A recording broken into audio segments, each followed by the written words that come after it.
EZLN. El Ejército Zapatista de Liberación Nacional es un ejército conformado por civiles que fue creado en 1994, en el estado de Chiapas. Este ejército de ideología socialista estaba conformado por la población indígena, campesina y marginada de dicho estado, más específicamente, del municipio de San Cristóbal de las Casas.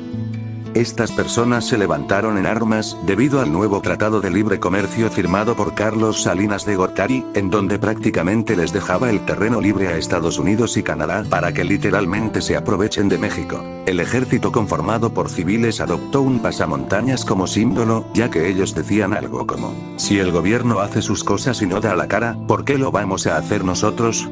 Otro de sus símbolos era una bandera de color negro con una estrella roja en el centro. Su objetivo era llegar a la capital del país para así crear una nueva constitución, por lo que poco a poco más municipios se les fueron sumando, y declararon la guerra al Estado mexicano. El ejército mexicano entró en acción, y prácticamente, hubo una masacre, tanto del bando del ejército como de los zapatistas. Pasados los enfrentamientos, los zapatistas se retiraron de los campos de batalla y prefirieron seguir su paso con el diálogo y creando zonas de autodefensa. En la actualidad, este ejército sigue vigente, pero ya no es tan poderoso como antes. El Partido Comunista Mexicano. Entre 1919 y 1981, en México, existió un partido político con ideología comunista llamado Partido Comunista Mexicano. Sin embargo, al ser como tal de ideología de izquierda comunista, de posiblemente interferir en las acciones de Estados Unidos y otros países, y de cada vez tener más seguidores principalmente jóvenes, este partido fue, digamos, prohibido, por lo que varias veces se tuvo que registrar nuevamente ya que este era eliminado cuanto antes del registro de partidos existentes. Además, muchas veces estos operaban en la clandestinidad ya que, como les digo, los eliminaban del registro y también había represión por parte del Estado, ya sea encarcelando a los seguidores o a los dirigentes.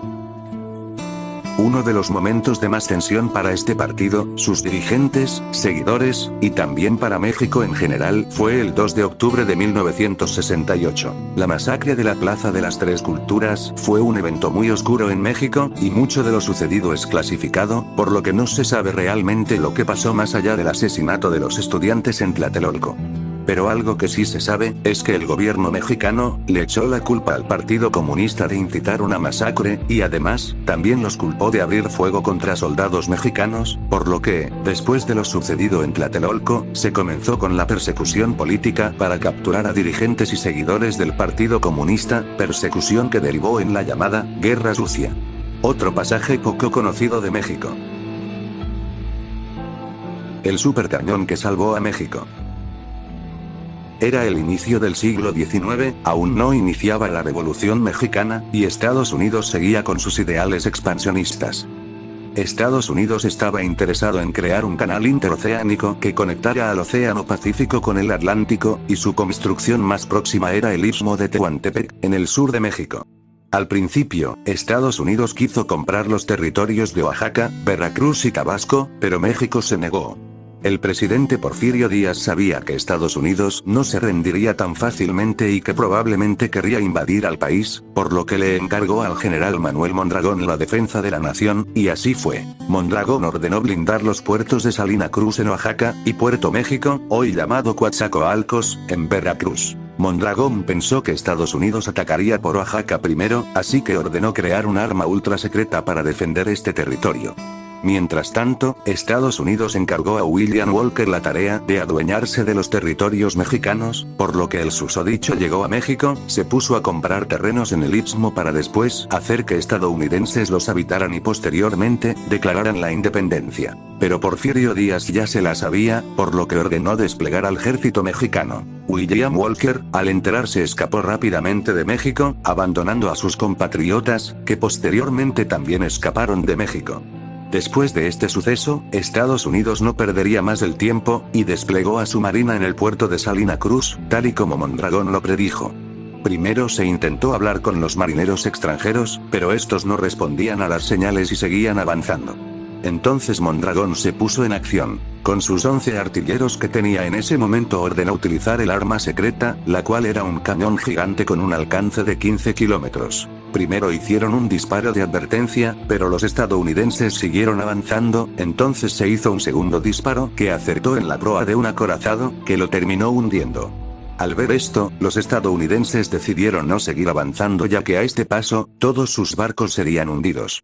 El sitio del Istmo duró 3 meses, hasta que se ordenó su retirada, ya que Estados Unidos prefirió ir por Panamá. Esta historia, al ser poco documentada y no ser tan difundida, hace que sea más una leyenda, aunque probablemente sea verdad. Los productos mexicanos que los estadounidenses venden como suyos. A lo largo de la historia, México ha sido una verdadera isla del tesoro, o más bien, país del tesoro. Innumerables personas de diferentes nacionalidades han venido a nuestro territorio y literalmente, nos han robado nuestros recursos, tesoros o territorio. E incluso, los mismos mexicanos se han encargado de robarse ellos mismos algo, o de dejar paso libre para que los extranjeros lo hagan.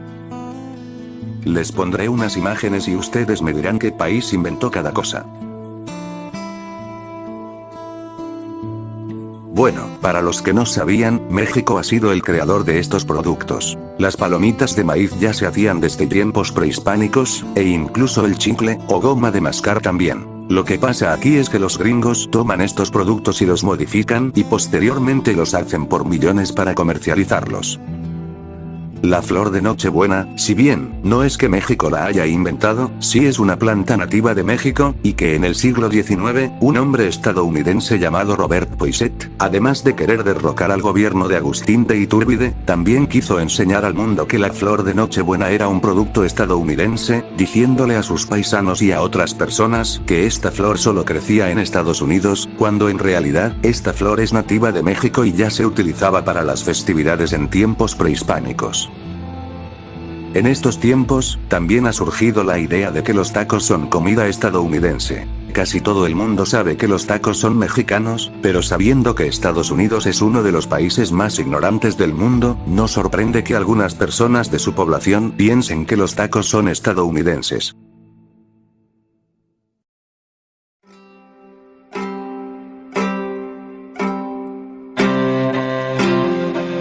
Desastre nuclear en Ciudad Juárez.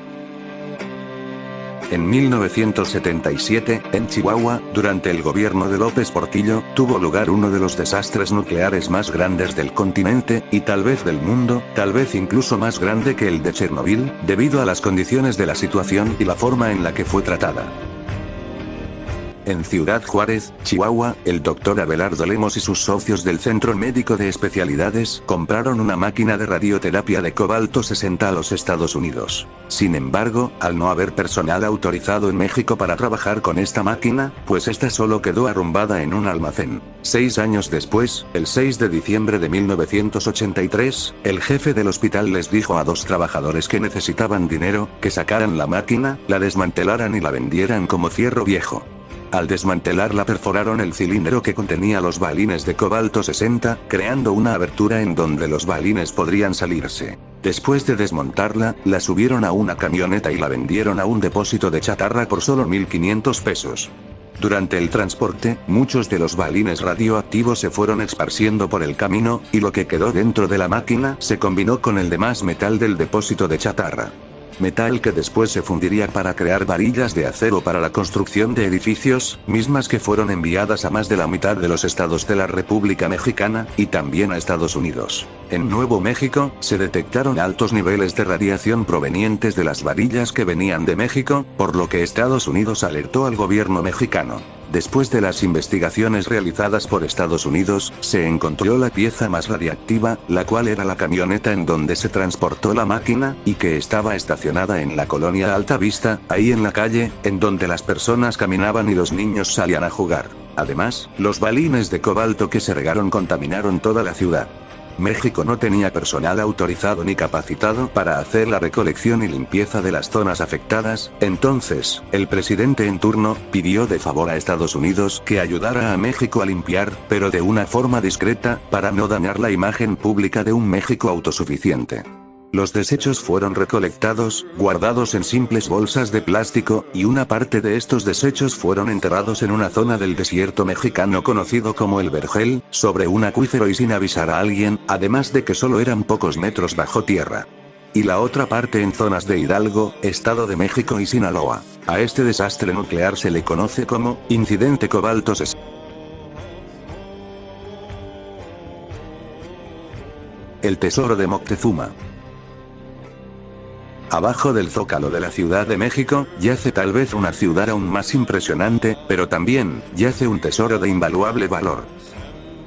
Los españoles habían llegado a Tenochtitlán, y bien recibidos hicieron lo que quisieron al llegar.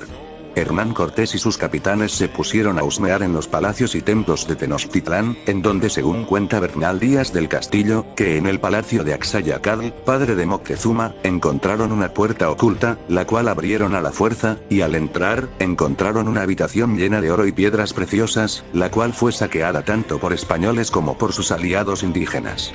Sin embargo, en 1520, durante la Noche Triste, gran parte del tesoro de oro y piedras preciosas se hundió en el lago, pero los mexicas lograron recuperar la otra parte. En 1521, Tenochtitlán cayó, y Cuauhtémoc, el nuevo Hueytlatoani de los mexicas junto con el señor de Tacuba, fueron torturados quemándoles los pies para que así les dijeran a los españoles en dónde estaba el demás tesoro. Entonces, Cuauhtémoc les confesó que había ordenado que todo lo tiraran al lago, haciendo que el gran tesoro se perdiera. El tesoro que los españoles lograron sacar de México fue enviado a Europa en 3 navíos, de los cuales, 2 fueron robados por los franceses, y uno solo llegó a España. El tesoro, seguramente sigue enterrado bajo la Ciudad de México, además de Tenochtitlán, las armas y armaduras de españoles e indígenas y también, algunas esculturas y obras de arte prehispánicas. Charros contra nazis. Las tensiones entre México y la Alemania nazi comenzaron en 1938, cuando México fue el único país en protestar contra la anexión de Austria a Alemania, y después se incrementaron en 1941, cuando supuestos submarinos alemanes comenzaron a hundir buques mexicanos que transportaban suministros a los aliados en Europa. Aunque sí he de decir, que estos supuestos ataques alemanes, más bien parecen sabotajes estadounidenses para que México entre a la guerra, pero bueno, sigamos. Por lo que México, declaró la guerra formalmente a las potencias del eje en 1942. Al hacer esto, México temía una invasión alemana o japonesa a México, por lo que se puso en marcha un plan muy peculiar. Revolucionarios y militares mexicanos, comenzaron a entrenar a más de 100.000 hombres en combate y tácticas de guerra, para así formar, la Legión de Guerrilleros Mexicanos. Un numeroso grupo de 100.000 hombres a caballo armados con escopetas, rifles, machetes y lazos que fungirían como defensores del territorio en una invasión. Pero, la invasión nunca ocurrió. El ejército de charros fue disuelto, y casi todo lo relacionado a este fue ocultado por el gobierno. En su lugar, México se preparó para otro tipo de combate en otro lugar del mundo.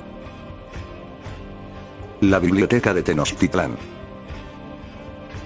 Mucho se habla de la grandeza de Tenochtitlán, la ciudad más grande y hermosa del continente en su tiempo. Cuando se habla de esta ciudad, normalmente se mencionan el Templo Mayor, la Casa de las Águilas, o algún otro templo o recinto de la zona, pero poco se habla de la gran biblioteca que tenía. Durante mucho tiempo, los mexicas dominaron casi todo el territorio de lo que hoy es México, esto, no solo para abarcar más territorio, tener más estados vasallos y más recursos, sino también por algo más, el conocimiento. Los mexicas continuaron sus campañas expansionistas incluso hasta lo que hoy es Guatemala, para encontrar ciudades o pueblos más antiguos, para así obtener algo de su conocimiento, y lo lograron, puesto que estos adoptaron la Toltecayotl, o en otras palabras, la religión de los toltecas, y por supuesto, de otras culturas también. Por eso mismo, plasmaron la palabra vieja en los amoxtli, mejor conocidos como códices, y estos fueron almacenados en templos o palacios, pero su gran mayoría estaba guardada en la biblioteca de Tenochtitlán, biblioteca de incontables códices que hablaban de botánica, zoología, historia, religión, astronomía, artes, y muchas otras cosas. Cuando los españoles conquistaron la ciudad se dieron a la tarea de también conquistarlos mental y espiritualmente, por lo que los capitanes y algunos frailes ordenaron la quema de códices y por supuesto, la destrucción de la biblioteca. Se dice que cuando los españoles quemaron los códices, la llama tardó hasta 2 días en apagarse, debido a la gran cantidad de documentos que quemaron. A pesar de la gran destrucción de estos documentos, aún hay algunos que sobrevivieron a nuestros días gracias a algunos frailes por interesarse en la vida, costumbres y conocimientos de este pueblo. Lamentablemente, algunos se encuentran fuera del país y otros están muy deteriorados, por eso mismo, el IMA, el gobierno mexicano y nosotros como pueblo debemos de ponernos las pilas para que así, se preserven estas reliquias, y para que nosotros también aprendamos de la palabra vieja.